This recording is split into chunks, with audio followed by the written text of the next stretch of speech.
Great. I think we have had a good day. We started with these 12 technologies. We had a wonderful lecture.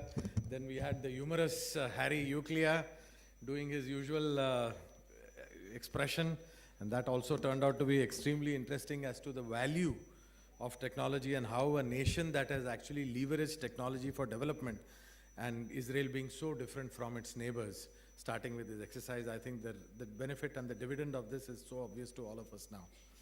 Then we had these wonderful sessions where we have now got about 16 to 18 projects which are of interest. We also want to continue this exercise. As I mentioned in the morning, we don't want to stop here. We are going to form these small technology groups. They will be the think tank of our place. We will bring in expert speakers. We will develop projects. And those of you who want to take any of your projects and ideas further, please engage with iCreate. Please make sure that you have a community of people who are used to developing these products and things together. And I think together we will take this opportunity to break into the $6 trillion, $7 trillion market that exists for all the 12 ideas that we have. And there could be other ideas as well. So what I want to do now is to request Mr. Sahu, Dr. Euclid, to please join us on the table, as well as Dr. Madhu Kumar Mehta. Please join us on the final table. And I think what we will do is we have two quick rounds. We are very, very fortunate to have Mr. Sahu with us here today. He's been the architect of iCreate. He has handheld it, conceived it, and brought it to this level. So please, a warm round of applause for Mr. Sahu, who has made this possible today, and all of us have gathered today under the auspices, and will take it further. May I request the other member? Sorry? No, yeah, thanks. Request Professor Jaya, please come. May I request, we have two comments. One, Dr. Euclid wants to make comments on your projects and how do they do it in Israel and how can we do it here, so that there is a cross exchange and learning. But that is a little longer, so bear with me for a few moments. First, we would like to have Mr. Sahu has a meeting commitment immediately after this. So could I request Mr. Sahu for his comments and observations as to what we did and how we did, sir. Thank you, Sunil. Professor Jaju, Dr. Hari, my esteemed colleague, Dr. Mehta, Tyagarajan, and all the mentors of the 5 sessions, 5 roundtables, or whatever you mean, and the young entrepreneurs friends. Friends, I think we looked into about 12 categories of disruptive technologies. I don't know, obviously it must have been highlighted. When did the disruptive technologies ideas came, and with what? I remember, I may be correct and or wrong, but my memory tells that in 2004 and 5, first these disruptive technologies were coined basically looking at the telecom sector, because that sector was changing so fast. So people were thinking that throw away the old technologies and go to the new technologies, and they basically not going on the same path, going in a different path and in a faster manner. That way they were projecting the disruptive technologies. But I am very happy today that across a cross-section of 12 sectors and in 5 groups, and about, Sunil mentioned about 16 ideas, but I was counting, it was coming up to 27 ideas. So if 27 ideas are emerging, and then obviously, even if you all this venture financing theory, what they tell, if the strike rate is 10%, you are successful. Even if three of these ideas germinate and commercialized, I think that will be a tremendous achievement for the program what was arranged today. Friends, I'll just mention, people must be thinking about iCreate, and how is iCreate different from the other institutions which provide the entrepreneurship capacity building exercises and other aspects for somebody to become a better entrepreneur. I think the word is in this line, it is giving an inspiring ecosystem in the next generation entrepreneurs. What is that inspiring ecosystem? It's a package service. That means right from the germination of the idea, you get the services of good mentors who are who really have their heart in this thing. You must have seen the 5 mentors who are mentoring all these things today in the creation of the ideas. Not only that, they polish the ideas and they take it forward so that it is commercialized, it comes to a commercialization level. Friends, you must be knowing how the entrepreneurs face the problem after the commercial idea comes to a commercialization stage, because you have to have adequate access to the venture finance and others, and that is up to that stage this I Create will take you, and they will be tying up with all good venture financing institutions. Already some tie-ups have emerged, and more will come, so that the person who is in this job of becoming a successful next generation entrepreneur, he gets the service right from beginning to the end so that he can set up his unit. This is the inspiring ecosystem the Professor Jaju and Madhubhai Mehta and others are providing to you, and take maximum advantage of it. And the new campus will be ready by beginning of 2000, mid of 2015, in a very nice place where there will be good ecosystem also to germinate ideas, take advantage of it. And I am very happy that so many people are here to look at and to hear. I missed Dr. Hari's inspiring lecture, I was told, and the system in which they operate in the Israel, and how does some ideas can be transplanted into the Indian system. But nonetheless, and you have a lot of inspiring people, take advantage of it. Wish you all the best. Thank you. Hari, we would like to hear your views. You saw the 5 groups. You saw them struggling with ideas. How do you do it in Israel?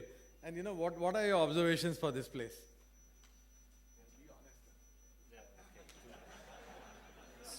So you see, to be honest, you say, don't be Mackenzie, right? Okay.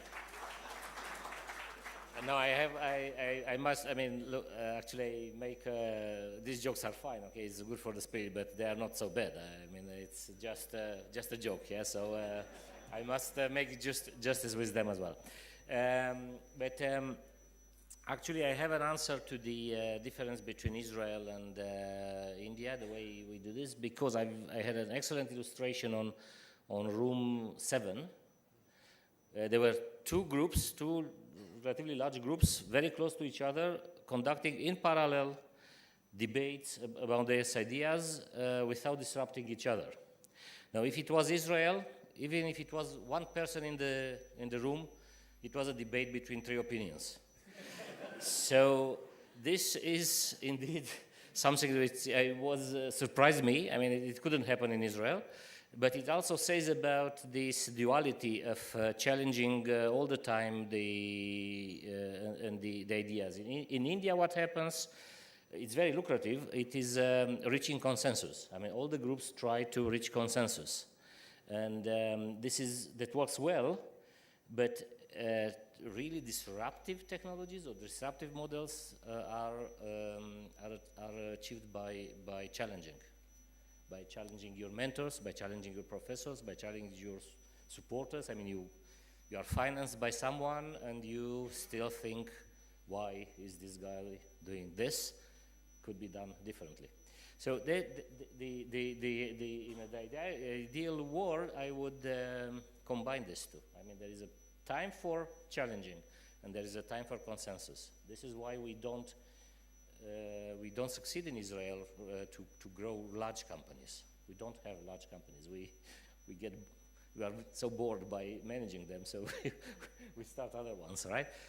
But this is an advantage. It's really struck me the willingness of the people to get to a consensus rather than dispute. Okay, so this is maybe answers the question about the differences. Now. Observations about the process and the rest. Well, do you want to start with the good news or the bad news? Okay. No, actually, I want to show you how complex are the things and how they should be taken. Frankly, first of all, one process. all the mentors, the 5 mentors, had a very robust idea processing methodology. So they used the business canvas and all the stuff. It was clear that there is a clear methodology how to do this, which is excellent for the process I create tries to do. I mean, methodology, solid methodology will, at a certain point, bring the good ideas. That also forces the mentors to update themselves all the time what is new, because these idea processing methodologies are not new. They are just changing with the fashion and with various developments in the way of thinking. We were speaking about the role of IIM, for example, and the universities like this. They must bring new methods all the time and customize them to the local system, right? So just business canvas, KMPG, not McKinsey, the KMPG way is not good enough. I mean, it must change, okay? But that is a very good, I mean, this is a very good platform to build this stuff, and I encourage to continue this way. Second, most of the ideas, frankly, they are developed somewhere already. They look really very new, and I understand also in the Indian ecosystem, but some of the most weird ideas actually are developed already. And my point here is, let's take it, not let's take it, I think that is a good sign. Because if you develop an idea, I mean, the chances that someone somewhere else develops your idea in parallel is very high, right? I mean, there is no concentration. All brilliant people are not in this room, right? So some of the brilliant people are in this room, but not all of them. So there is a very good probability that someone else is thinking exactly your way and may have a chance to be in front. So if you develop something that others do, it seems that the idea is already validated. So there is a business need. Apparently there is a way to do it if somebody else did it already. This is the positive way to take it, like, okay, it's a good exercise. This time I'm not the first one, but I have then a way of thinking of a real problem and a real solution. So go quickly and leverage your view to what is needed if all these ideas are implemented. We discussed this in some of the groups, but for example, with the energy, if all the cars will drive autonomously in Ahmedabad, guess what will happen? Probably there will be accidents. They know the software system must know how to break the rules, right, all the time. You know?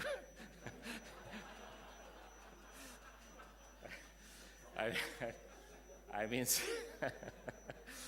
so you must solve the next problem. Okay, if that exists already, then what? Someone must do the opposite. But this is how these things are leveraged.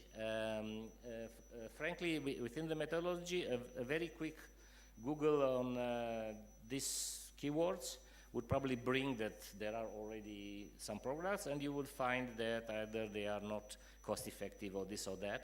Then you can find what to correct. For example, in this energy saving stuff, replaceable energy stuff, one question could be, isn't it cheaper to save energy rather than replace it? For example, with the transportation solution, if we can improve the urban transportation with this Skytrain idea, wouldn't actually save the energy that we are so hardly try to replace? So that might be, try always to leverage. If somebody develops your idea, that's actually fine. It is a good platform to do the next step and to build upon it. And the last observation, that this is, I think, the most striking one, is the enthusiasm of everyone here, at all ages, I assume coming from all social groups here, to contribute. I mean, people were so keen to solve this energy problem, right? Maybe they didn't know exactly how to do it, but they wanted to do it. This is how entrepreneurship starts. This is how everything starts, actually. If there is no enthusiasm, then it's just a small talk, as many of us do Friday nights, right? So this is great, and because you have this advantage of having such a large population, so it's easier relatively to get the critical mass. I'm telling you, in Israel, together in one room, so many people waiting till the end to listen to my last joke about McKinsey is almost impossible. We simply don't have. So reaching the critical mass is important, and you have it here. Then you may leverage on it. So this is my